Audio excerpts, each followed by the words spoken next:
अस्सलाम वालेकुम, क्या हाल चाल है दोस्तों। उम्मीद है सब खैरियत से होंगे। तो आज की वीडियो दोस्तों नॉर्वे पे, नॉर्वे के वर्क परमिट पे और नॉर्वे का विजिट वीज़ा पे कौन से डॉक्यूमेंट्स रिक्वायर्ड होते हैं और अगर वर्क परमिट अप्लाई करना है तो किस तरीके से किया जाएगा, इसकी सैलरी कितनी होती है, इसका प्रोसेस क्या होता है। अगर हमने विजिट वीज़ा अप्लाई करना है तो किस तरीके से करना है और इसके कंप्लीट डॉक्यूमेंट्स पे बात करूँगा आज मैं।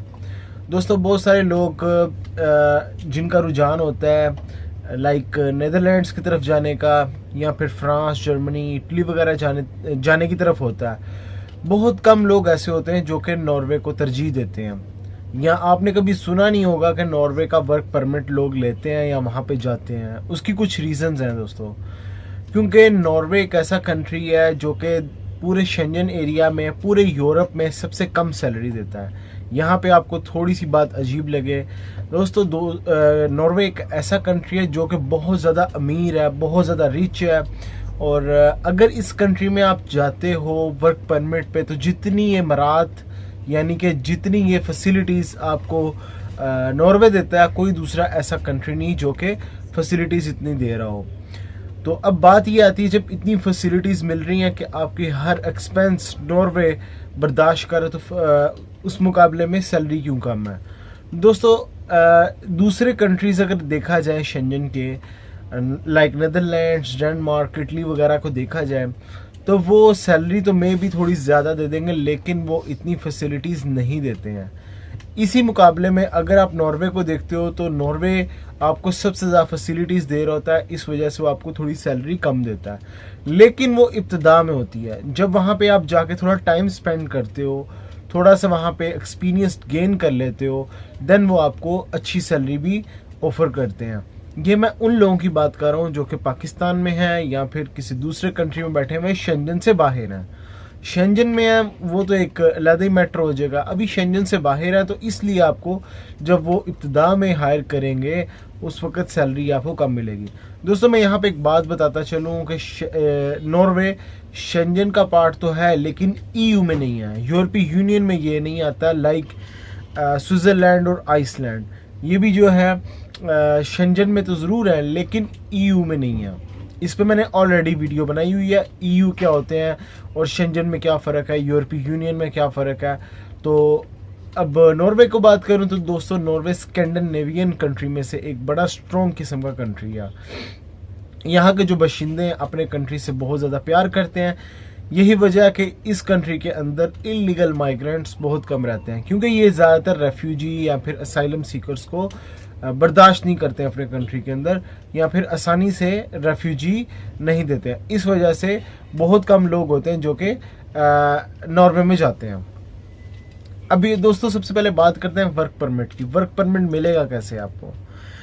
दोस्तों जब भी किसी कंट्री में आप अप्लाई करते हो, यूरोप के, शेंजन के या फिर कनाडा वगैरह आपने जाना हो तो आप ऑनलाइन अप्लाई करते हो। अब देखते हो कौन सी ऐसी कंपनीज हैं या फिर डायरेक्टली इन कंपनीज में सीवी वगैरह सेंड की जाए, तो इस तरीके से आप जाते हो। दोस्तों नॉर्वे का जो प्रोसेस होता है वो आप दो तरीकों से कर सकते हो, क्योंकि एक तो डायरेक्ट होता है। डायरेक्ट अगर आपने करना है तो आपको कंपनीज का पता ही नहीं होगा कौन कौन सी ऐसी कंपनीज हैं जो कि जॉब दे रही हैं, इस टाइम मार्केट में आई हुई हैं। तो अब सेकंड मेथड क्या होता है, एजेंट्स बहुत सारा पैसा लूटते हैं कि जी हम आपको वहाँ पे जॉब दिला के देते हैं। वो भी यही काम करते हैं बेसिकली।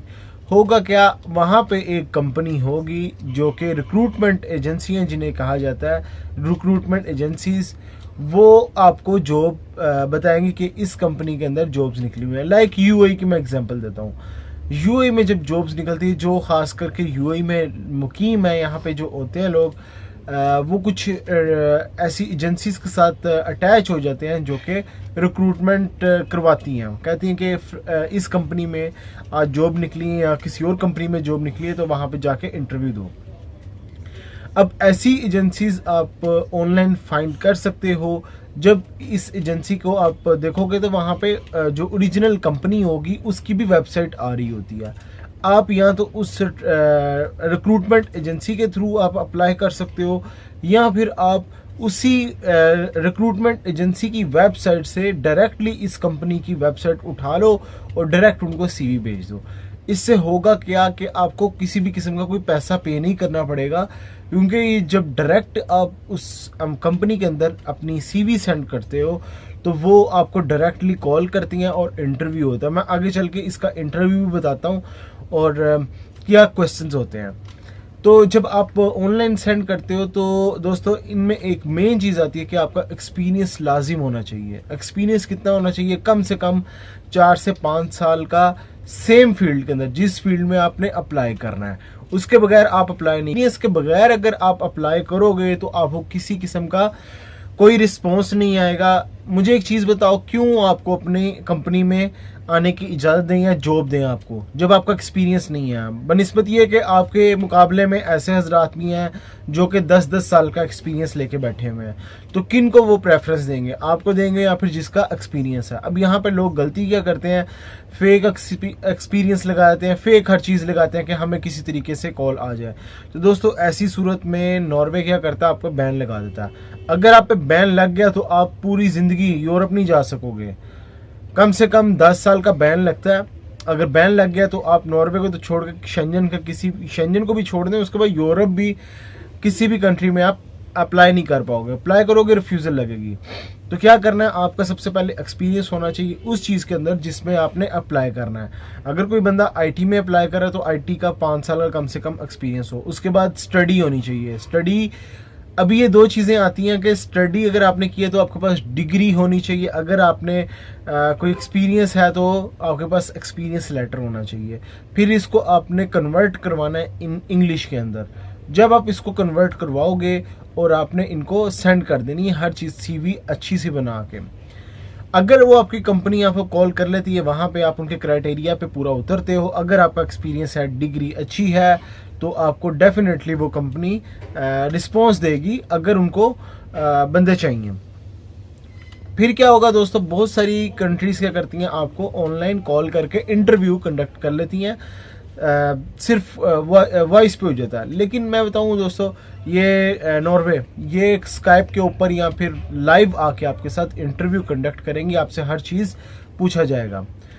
तो इंग्लिश में इंटरव्यू होगा, आपने घबराना नहीं है भाई। अगर आपने वहाँ पे परेशान हो गए, आप सही आंसर नहीं दे पाए हो, तो दोस्तों आपको रिजेक्शन लग जाएगी। आपने क्या करना है, अगर कोई क्वेश्चन नहीं आता, नहीं समझ में आ रही, आप उनको डायरेक्टली कह सकते हो मुझे इस चीज़ की नहीं समझ में आई है, तो आपकी ऐसा नहीं होगा कि आपको रिजेक्ट कर देंगे। तो हो सकता है आपसे दूसरा कोई क्वेश्चन किया जाए। अच्छा दोस्तों, अब होगा क्या, अगर आप वहाँ पे पास हो जाते हो तो फिर वो आपको एक कॉन्ट्रैक्ट देंगे। कॉन्ट्रैक्ट ऑनलाइन सेंड करेंगे, उसमें आपने साइन एंड थंब लगाना होगा। देन आप उसको दोबारा से स्कैन करके अगेन उन्हें कंपनी वालों को सेंड करेंगे। अब इनकी सैलरी कितनी होती है दोस्तों, इनकी 400 से 500 यूरो की सैलरी होती है। मैंने आपको पहले बताया कि इनकी सैलरीज कम होती हैं इब्तिदा में, लेकिन इन फ्यूचर ये अच्छी सैलरीज भी देते हैं। लेकिन इसमें ये होता है आपके अकोमोडेशन, ट्रांसपोर्टेशन, खाना पीना, ईच एंड एवरीथिंग, कुछ भी करना है दोस्तों, ये आप कंपनी के खाते में जाएगा सब कुछ। तो इस चीज़ की आपने टेंशन नहीं लेनी। अच्छा, अब ये आपके जब डॉक्यूमेंट्स होंगे ऑनलाइन आपने सेंड करने होंगे, तो वो क्या करेगी, अपनी मिनिस्ट्री में, अपनी एम्बेसी में सारे भेज के आपका रेजिडेंसी परमिट वहाँ पे अप्लाई किया जाएगा। जब आपका वहाँ से रेजिडेंसी परमिट निकल आएगा, देन आपको अगेन वो कंपनी कांटेक्ट करके आपको हर चीज़ भेजेगी। फिर आपने करना क्या होगा, रेजिडेंसी परमिट तो मिल गया, वर्क परमिट आपने खुद अप्लाई करना होगा। कैसे दोस्तों, ये जो चीज़ें आपने लेके जानी है, अपना एक्सपीरियंस, अपनी डिग्री, उसके बाद वहाँ से जो रेजिडेंसी परमिट निकला होगा और उसके बाद जॉब ऑफर होगा, ये सारी चीज़ें लेकर आपने VFS ग्लोबल जो पाकिस्तान में है उसके थ्रू अप्लाई करना होगा। उसमें अप्लाई करोगे तो दोस्तों आपका वर्क परमिट लगा के देंगे। वर्क परमिट कितनी देर का होगा, ये 6 महीने से लेकर 2 साल तक का होता है। 1 साल का भी लगाते हैं, 2 साल का भी होता है। इब्तिदा में ये शुरू में 6 से 1 साल का वर्क परमिट मिलता है। उसके बाद इसको कन्वर्ट करवा के आप 2 साल में भी चला जाता है, 3 साल में भी चला जाता है। ये कन्वर्ट करवा सकते हो जब आप चले जाओगे वहाँ पे। अब मैं एक चीज़ बताऊँ, इसका जो पूरा प्रोसेस होगा वो 4 से 5 महीने तक लग सकते हैं। अब दोस्तों यहाँ पे एक चीज़ आती है कि इतना लेंथी प्रोसेस है तो कौन करे। दोस्तों मैं कहता हूँ वही लोग करें जो कि माल्टा का कर सकते थे, जिन्होंने माल्टा का किया और माल्टा गए भी। माल्टा के लिए मैं बता दूं कि वही लोग, उनको पता है कि 5-5, 6-6 महीने, 8-8 महीने तक वेट करना पड़ता है। सेम वैसे ही प्रोसेस है, तो आप करो, इंशाल्लाह लगेगा। अब मैं अगर बात करता हूँ इसके विजिट वीज़ा के हवाले से, तो दोस्तों इसका विजिट वीज़ा आसानी से नहीं मिलता। अगर आपकी बड़ी अच्छी ट्रैवल हिस्ट्री है, एक बार शेंजन गए हुए हो, देन आप अप्लाई करो। शेंजन में आपने जब वीज़ा अप्लाई करना होता है तो मोस्टली कंट्रीज़ का अपॉइंटमेंट लेनी पड़ती है, लेकिन नॉर्वे की अच्छी बात यह है कि अपॉइंटमेंट नहीं लेनी पड़ती।